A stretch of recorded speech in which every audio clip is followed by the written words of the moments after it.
Hello well-wishers, welcome back to my channel.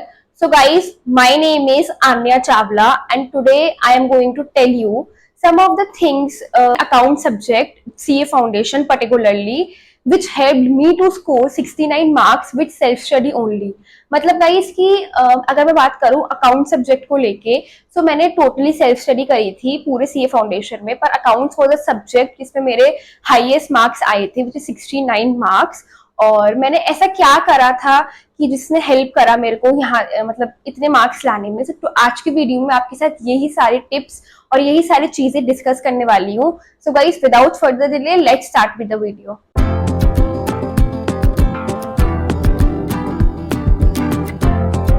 तो guys मैंने ये वीडियो को दो पार्ट्स में डिवाइड किया है।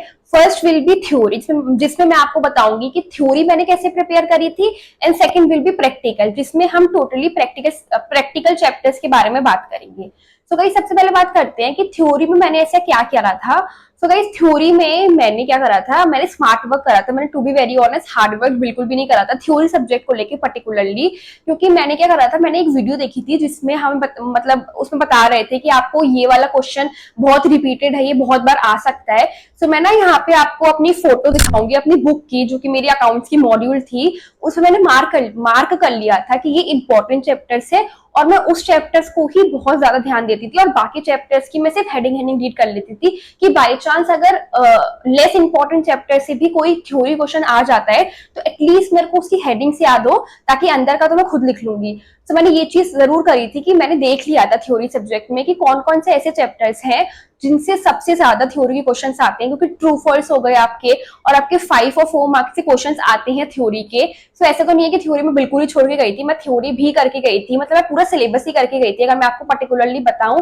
बट मैंने टाइम हार्ड मतलब कहते हैं ना स्मार्ट वर्क मैंने चूज करा था, मैंने उन टॉपिक्स को ज्यादा टाइम दिया था जो कि ज्यादा इंपॉर्टेंट है।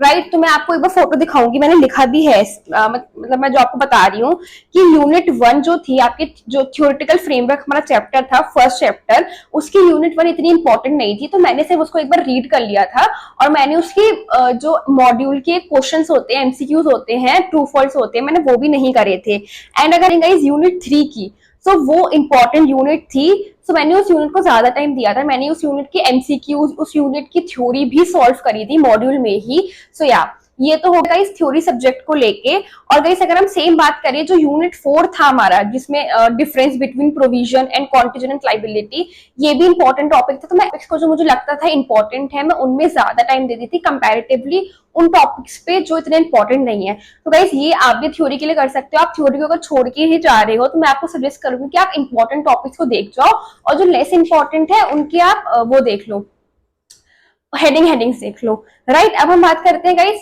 प्रैक्टिकल सब्जेक्ट को लेके कि मैंने प्रैक्टिकल सब्जेक्ट कैसे करे थे। तो गाइस प्रैक्टिकल सब्जेक्ट में मैंने कोई भी चैप्टर लीव नहीं करा था टू बी वेरी ऑनेस्ट। जैसे अगर आप बहुत वीडियोस देखो तो आप बताते हैं कि आप ये चैप्टर लीव कर दो ये लीव कर दो, पर अगर मैं आपको अपना पर्सनल ओपिनियन बताऊं तो मैं आपको नहीं सजेस्ट करूंगी कि आप सिलेक्टिव स्टडी करके जाओ, क्योंकि मैंने भी यही करा था, मैंने कोई भी चैप्टर लीव नहीं करा था क्योंकि गाइस एग्जाम टाइम पर मैं ये चाहती थी कि मेरे पास अच्छे से ऑप्शन हो, मतलब मेरे को ऑप्शन भी आता हो और जिस ऑप्शन में मेरे को एक तो एडजस्टमेंट नहीं आ रही है तो मैं वो वाला ऑप्शन लीव करके आऊं रेदर देन कि मेरे को दोनों ऑप्शन ही नहीं समझ आ रही कि उसमें क्या करना है। तो मैंने तो सारे चैप्टर्स करे थे। एक हमारा चैप्टर था बिल रिसीवेबल्स वाला, आई गेस हाँ बिल्स ऑफ एक्सचेंज वाला जो चैप्टर था, राइट उस वो वाला चैप्टर मेरे को समझ नहीं आ रहा था क्योंकि वो एकदम न्यू चैप्टर आया था हमारा फाउंडेशन में ही, हमारा 11th-12th में भी नहीं था वो, तो वो चैप्टर करने में मेरे को काफी दिक्कत आई थी। बट तब भी एंड मोमेंट तक मैं वो कर गई थी। उसमें बिल ऑफ अकोमोडेशन जो होता है जो एक पार्टी दूसरी पार्टी को देती है वो वाला तो टॉपिक मेरे को बिल्कुल नहीं समझ आ रहा था, पर तब भी मैंने कोशिश करी थी और उसका बाई चांस क्वेश्चन आ गया। वो इतना इंपॉर्टेंट टॉपिक भी नहीं था कि क्वेश्चन आए पर मेरे को ये था अगर बाई चांस आ गया तो मेरे को कुछ तो पता होना चाहिए, मैं कुछ तो करके आऊं उन क्वेश्चंस का भी। तो गाइस मैंने तो ऐसे ही करा था, मैंने प्रैक्टिकल सब्जेक्ट्स में कोई भी चैप्टर मैंने लीव नहीं करे थे। और गाइस दूसरी चीज कि मैंने सबसे ज्यादा फोकस करा था मॉड्यूल पर।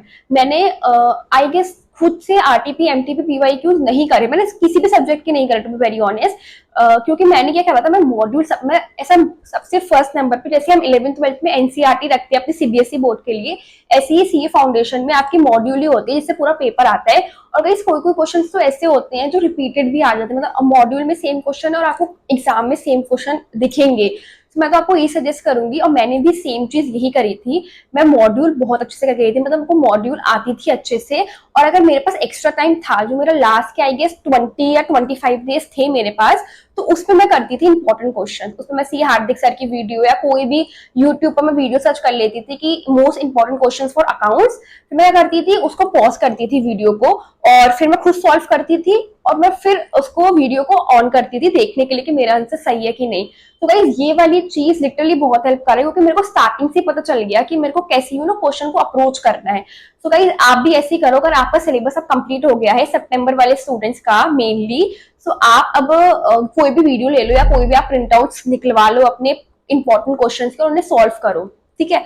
एंड गाइस थर्ड चीज मैं आपको ये सजेस्ट करूंगी कि अकाउंट्स एक ऐसा सब्जेक्ट है जिसमें आप 100 से 200 क्वेश्चन कर लो, लेकिन अगर आपके कॉन्सेप्ट ही क्लियर नहीं है ना, तो जो एग्जाम में क्वेश्चन आएगा वो आपसे नहीं होगा, राइट। तो मैं आपको यही टिप दूंगी कि डोंट रन बिहाइंड अंडरस्टैंडिंग या doing questions, run behind understanding the concepts first. मतलब आप कॉन्सेप्ट को सबसे पहले देखो कि आपको कॉन्सेप्ट आ रहा है, तो आपको किसी भी टाइप का क्वेश्चन आ जाए आप आराम से कर लोगे।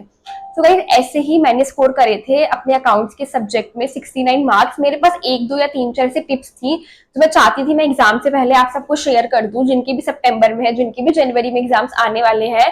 तो गाइस अकाउंट्स आप अपना एक प्लस पॉइंट लेके चलो, आप आराम से उसमें एग्जामिशन स्कोर कर सकते हो, 60 अबव मार्क्स आराम से कर सकते हो। तो गाइस यही था, और मैं आपको ये सजेस्ट करूंगी कि पहले अपने कॉन्सेप्ट्स क्लियर करो, उसके बाद क्वेश्चंस करो। मैं ये नहीं बोल रही कि क्वेश्चंस मत करो, पर पहले कॉन्सेप्ट्स क्लियर करो। तो गाइस विद दैट अब हम ये वाली वीडियो यही खत्म करते हैं। अगर आपको अच्छी लगी, आपके लिए हेल्पफुल थी, तो प्लीज नीचे कमेंट पे मेरे को बताना। And let's finish this video. Please like, share and subscribe to my channel if you like watching it. Bye guys.